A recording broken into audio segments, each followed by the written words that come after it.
पूर्णगौरं करुणावतारं संसारसारं भुजगेन्द्रहारं सदा विषन्तं हृदयारविन्दे भवानी सीता नमामि।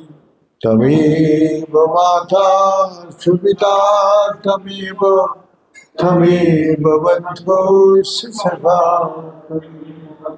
तमेव विद्यार्थमिनं तमेव सर्वं मम देव देव। ॐ पूर्णमद पूर्णमिदं पूर्णात् पूर्णमुदच्यते पूर्णस्य पूर्णमादाय पूर्णमेवावशिष्यते। ॐ शान्ति शान्ति शान्ति। नारायण हरि ओम नारायण हरि ओम। शिव शिव हर हर शिव शिव हर हर नारायण हरि ओम नारायण हरि ओम। परमात्मा अंतर्यामी परमात्मा अंतर्यामी परमात्मा अंतर्यामी परमात्मा अंतर्यामी नारायण हरि ओम। शिव शिव हर हर शिव शिव हर हर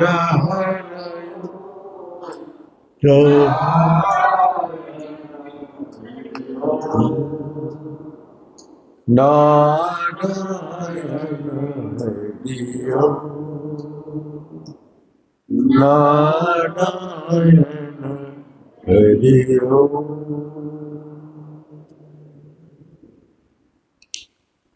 मंत्र मंत्र चेतन न जड़ है। जो हम लोग मंत्र को कर रहे हैं उसको वो जड़ है न चेतन है।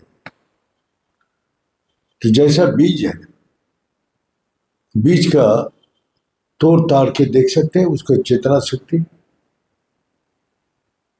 तो उसको देखने का आप कितना भी जुक्ति लगाओ, कितना भी अपना ज्ञान लगाओ, लेकिन वो उसका अंदर वो चेतना शक्ति दिखाई नहीं देगा। तो कब दिखाई देगा? उस बीज को लगाना पड़ेगा। बीज को लगाने से उसका अंदर जो शक्ति है वो अपना आप ही मिट्टी फाड़ के वो निकालते हैं, उसका अंकुरित शक्ति। और वो चेतना शक्ति है उसका अंदर है, इसलिए वो बड़ा हो रहा है, पेड़ बड़ा हो रहे हैं और फल फूल सब कुछ दे रहे, आनंद दे रहे। तो बीज सच है न झूठ है। अगर सच है तो उसका अंदर चेतना शक्ति है। तो मंत्र जड़ है न चेतन है। हाँ, हम लोग तो मंत्र करते जा रहे हैं, हमारा कोई रिएक्शन नहीं हो रहा। यही हमारा बोलने का अर्थ है, यही है मंत्र करने का जो जुक्ति बताया, तो उस जुक्ति से करना पड़ेगा। और जुक्ति बिना तो एक बीज को उगाने के लिए क्या चाहिए? मिट्टी चाहिए, उसमें पानी चाहिए, सूरज की किरण चाहिए। ये तीनों चीज जब तक नहीं होगा तो बीज नहीं उग सकते। उसका मिट्टी दिया, पानी दिया, लेकिन सूरज का किरण नहीं दिया तो बीज गल के सड़ जाएगा। अगर मिट्टी दिया, सूरज का किरण दिया और जल नहीं दिया तो वो बीज जल जाएगा। इसी प्रकार तीनों चीज जब एक जगह इकट्ठा होता है तब बीज उगता है। फिर किसान का ज्ञान है, वो इंतजार करते हैं बीज उगने का इंतजार। हमने लगाया और 1 घंटा बाद दिखाई दे बीज निकला कि नहीं, अंकुर शक्ति निकला कि नहीं, तो उसको क्या होता है, बीज बार बार निकालने से वो अंकुरित शक्ति खत्म हो जाती है। तो इस कारण से हम लोग का पहली जो मंत्र हम लोग कर रहे हैं उसका अंदर जड़ है कि चेतन है। अगर चेतना शक्ति है तो मेरा अंदर वो परिवर्तन आएगा। तो वही मंत्र का करने का अपना गुरु के पास किया। गुरु ने उसको मंत्र दिया, बोला बेटा आप 3 महीना बाद आना मेरा पास, लेकिन मंत्र निरंतर करते रहो। जैसे युक्ति बता दिया करते गए। अब मंत्र करते करते उसका अंदर आनंद आने लगा। तो वो आनंद, वो आके बोला गुरु जी, 3 महीना बाद आके बोला गुरु जी उसमें आनंद आनंद आनंद के अभी नहीं हुआ, जाओ 6 महीना बाद आना। तो उसने फिर 6 महीना बाद आया। तो बोला क्या बेटा, क्या अनुभव कर रहे? बोला आनंद आनंद है। पहले 3 बार 4 बार बोल रहे थे, अब घट के 2 बार हो गया। तो बोला अभी भी नहीं होगा, अभी तुम 1 साल बाद आओ। तो 1 साल बाद आया। क्या बेटा क्या महसूस कर रहे? बोला आनंद है। और नहीं बोल पा रहे। तो बोला अभी भी नहीं हुआ। फिर 3 साल बाद आओ। 3 साल बाद जब गया गुरु जी के पास तो उसने बोला क्या बेटा क्या महसूस कर रहे? वो बोल नहीं पा रहे, इतना आनंद है, वो रो रहे, आंसू निकाल रहे। आनंद से, आनंद इतना आया वो बोल नहीं पा रहे। तो वो आंसू उसको आंख से गिर रहे। जाओ बेटा हो गया तो। माने परिपूर्ण जब तक नहीं होता है तब तक तुम बोलते हैं आनंद है आनंद है आनंद है। और जब आनंद पूर्ण रूप से प्राप्ति हो जाते तो बोलते नहीं। घड़ा जब खाली होता है तो जल गिरने से वो आवाज निकालते हैं। जैसे जैसे घड़ा भरती जाती है आवाज कम हो जाती है, और जब भर जाती तो आवाज नहीं निकालती। तो इसी प्रकार बीज मंत्र, अब क्या है, बीज मंत्र एक शब्द है, शब्द ब्रह्म है। तो एक आदमी बैठा है तो उसके जाके बोला अरे गधा बेकार बैठे यहाँ। वो आदमी तुरंत गुस्सा हो गया, तू मेरे को गधा बोल, तू क्या है? गधा का भाव है। तो वो भी गुस्सा में आ जाएगा। तो शब्द में कितना ताकत है, शब्द में। अरे वो गुस्सा हो गया। हर एक आदमी बोला बहुत बढ़िया, आपको बहुत ध्यान, भगवान का नाम ले रहे, इतना शांत हो गए बेटे, क्या मिला आपको इतना शांत है? तो वो खुश हो जाते, देखो ये मेरा प्रशंसा कर रहे। तो इसी प्रकार शब्द ब्रह्म है। तो कोई सच कुछ के जा रहे तो उसको बोल दो ये देखने में राक्षसी लग रहे, और गुस्सा हो जाएगा तुरंत। माना शब्द ब्रह्म है। कितना, हाँ कितना शब्द, मंत्र तो एक शब्द ही है। है? तो सब तो कितना रिएक्शन हो वो रिएक्शन हो जाएगा और बोले बहुत सुंदर लग रहे, वो खुश हो गया और गदगद हो जाएगा। अरे शब्द ही दुख दे रहे, शब्द ही उसको खुशी दे। तो शब्द में ताकत है, तो यही बोलते शब्द ब्रह्म है। तो शब्द क्या, मंत्र तो एक शब्द है ना? तो वही भगवान बोल रहे हैं, युक्ति बोल रहे हैं, सर्वदानी संयमम मन ही निर्दस्य। पहले सब इंद्रिय द्वार का बंद कर दो, बंद करके तुम्हारा हृदय में मन को बंद कर दो। सर्वदानी संयमम मौन ही निर्दस्य, मन के हृदय में बंद कर। भगवान गीता में अर्जुन को बोल रहे।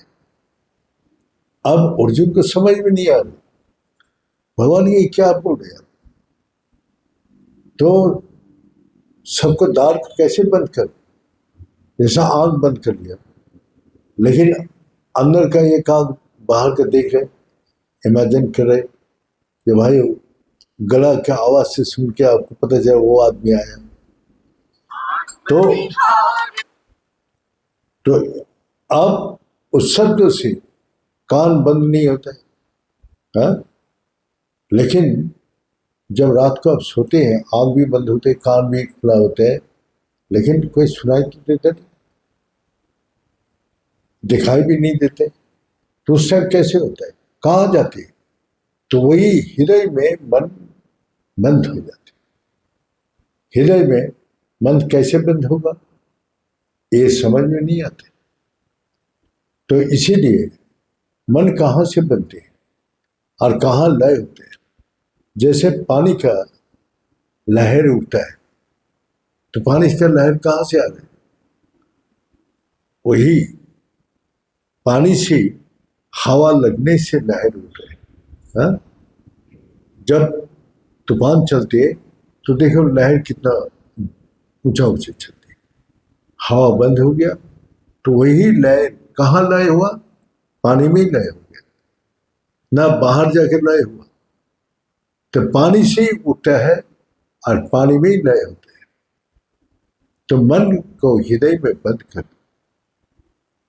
तो मन को, और हृदय कहाँ है? वो तो हृदय तो ये हार्ट को बोलते हैं, हार्ट नहीं, जहां आपका मन बोलते आज मेरा मन बहुत खराब है, तो मन कहाँ है और हृदय कहाँ है? जैसे आपको बोल दिया जी ये सामान, ये बोतल लेके हमारा घर में रख के आओ, तो ये बोतल दिखाई दे रहे और घर दिखाई दे, तभी तो आप जाके वहां रखेंगे। मन को दिखाई नहीं दे रहा है, ना हृदय दिखाई दे रहा है, सभी तो कर रहे हैं, लेकिन इसको नहीं जानते कि हृदय कहाँ है और मन कहाँ है।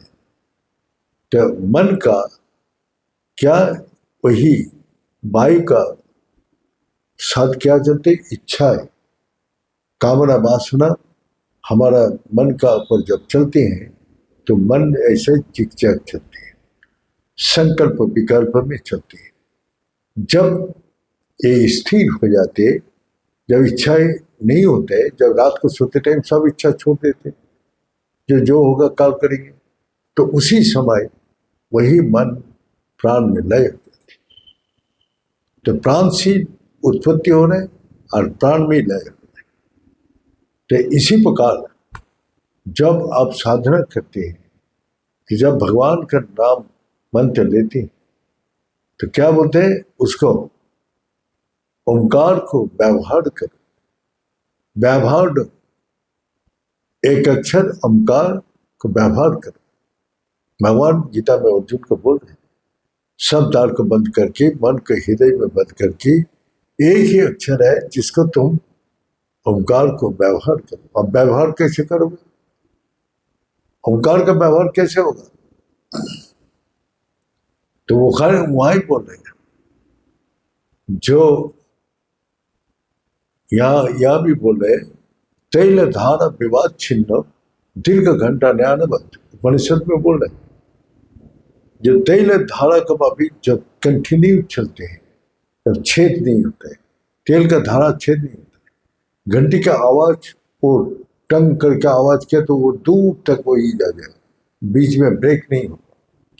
कोई दवाल हो कोई कुछ हो ब्रेक नहीं कर सकते, वो इसको भेद करके चला गया क्योंकि वो वायु के साथ है। आवाज जो जाते हैं वायु के साथ। तो इसी प्रकार तैल धारा विवाद छिन्न दीर्घ घंटा न्यानवत अवाच्य पनव। पनव अवाच्य जो मुख से बोला नहीं जाता, वाच्य नहीं है, अवाच्य। तो अवाच्य पनव सग्रसम वेद से वेदविद, वही सारी वेद का ज्ञाता होता है जो अवाच्य पनव को वो जानने से अवाच्य पनव सग्रसम, वेद से सब वेद को वो जान लेते। तो ये अवाच्य क्या चीज है जो मुख से मन से बुद्धि से नहीं किया जाता। मन बुद्धि इंद्रिय से परे है, तो मन बुद्धि इंद्रिय से परे क्या है? वो प्राण है। जब रात को मन बुद्धि इंद्रिया बंद हो जाते तो प्राणी चलते। और वही बोल रहे जो अवाच्य, क्यों अवाच्य? पुनः पुनः करते जो प्राण में निवास करे, जो प्राण में स्थितम, जब स्थिर हो जाते तब ओंकार का ध्वनि अंदर से सुना जाता है, अवाच्य। और क्या है वो बोलते जो हम लोग मंत्र जप करते मन से बुद्धि से जैसा भी होगा इंद्रिय से, लेकिन बोलते वो अजपा, जप नहीं है, अजपा। अजपा पर जिसका जप नहीं होता है, तो ये सारा संसार तो बालक होना है, हाँ? लेकिन वो अजपा है। ये अजपा आपको कैसे होते? जब प्राण में स्थिर होते हैं तो अंदर से आपका महामंत्र सुनाई देते। जैसे माइक में भजन सुनते हैं, इसी प्रकार आपका अंदर से वो महामंत्र हो रहे आपको सुनाई देगा। लेकिन कब होगा? वही बोले प्राण में स्थित, प्राण में मन बुद्धि इंद्रिया जब लय हो जाती है, जब स्थिर रहते हैं, तभी वो प्राण में ओंकार जो है अवाच्य वो तब सुनाई देते हैं। और वो मंत्र महामंत्र आपका हृदय में गूंज रहे, वो आप तब महसूस कर पाएंगे। तो हमारा जब वो होता है तो मन बुद्धि इंद्रिया नहीं रहते, तब वहाँ क्या है? वही बीच जो शब्द जो हमको आनंद देते हैं, शांति देते हैं, सुख देते हैं, ज्ञान देते हैं, मतलब उसमें परिपूर्ण ज्ञान वेद है। सारी वेदों का ज्ञान उसी में समा हुआ है। तो इसीलिए बोला विश्व बीजम निखिल भयहरम, जिस बीज संसार के जिस बीज से हमने सृष्टि किया, और वही बीज मंत्र सब चीज को संहार करती। तो यही बीज अब जड़ है न चेतन है, पहले जान के फिर उसका व्यवहार करो। व्यवहार करने का तरीका भी बता दें। इस प्रकार व्यवहार करो तभी तुम्हारा जब स्थिर होगा, तभी तुम्हारा अंदर से वही मंत्र महामंत्र तुमको सुनाई देगा। वही तुमको ब्रह्म का साथ उसी समय जोड़ देते हैं। वही वो भी ब्रह्म है, और यही ओंकार से सारी सृष्टि रचना किया। तो इसीलिए हमारा ज्ञान के लिए हमको स्थिर होना पड़ेगा। सारी शक्ति को जगाने के लिए स्थिर होना पड़ेगा। हमको आनंद को पाने के लिए जो भौतिक आनंद का नहीं, जो अंतरात्मक आनंद है, जो निरंतर है, जो कभी खत्म नहीं होता है, अव्यय स्वरूप है, उस आनंद को पाने के लिए अंदर छुप उस परम सत्य है, उसको जागृत होते ही वो आनंद आने लगे, और वो आनंद कभी खत्म नहीं होते, चलते रहते। वो सब चिंता भय से आपको हमेशा के लिए मुक्त कर देते हैं, अभाव से मुक्त कर देते हैं। वो कल्प वृक्ष का मापी है, जो आप इच्छा करते हैं तुरंत उस इच्छा को पूरी करते हैं। तो इसलिए जो आपका मंत्र जो हम लोग हर रोज करता हूँ, पूजा भी करता हूँ, तो मंत्र अवाच्य है, बोल के जो है, जो जोर जोर से बोलते वो तमोगुणी है, वो तो कभी भी मंत्र कोई क्रिया नहीं हो सकती। जो मुख से, ठोट से, ओठ से बोलते उससे भी नहीं होगा। जो प्राण का साथ जोड़ के स्थिर होके जब मंत्र आते हैं कि एक बेलपत्री कोटि बेलपत्री को माफिक हो जाती है। तो इसीलिए जो चेतन मंत्र क्या है, चैतन्य है। और जो जानते हैं कि मन बुद्धि इंद्रिय से जो मंत्र करने जाते हैं उसका मन हमेशा जड़ ही रहते, और चेतना सत्य आते नहीं। ये बोल के आज यहाँ समाप्त करता हूँ। ओम पूर्णमद पूर्णमिदं पूर्णात् पूर्णमुदच्यते पूर्णस्य पूर्णमादाय पूर्णमेवावशिष्यते। ओम शांति शांति शांति। भले सच्चे दरबार की, भले सदगुरु भगवान की, भले शंकर भगवान की, भले माता जगदम्बे की, भले भक्त बिंदु की, भले संत बिंदु की, भले सनातन धर्म की, भले धर्म की और धर्म का प्राणियों में विश्व का हर हर महादेव। ओम गुणाय पुण्यरूपाय गुणानंद पदाय संसार सागर त्राय संभवाय नमो नमः।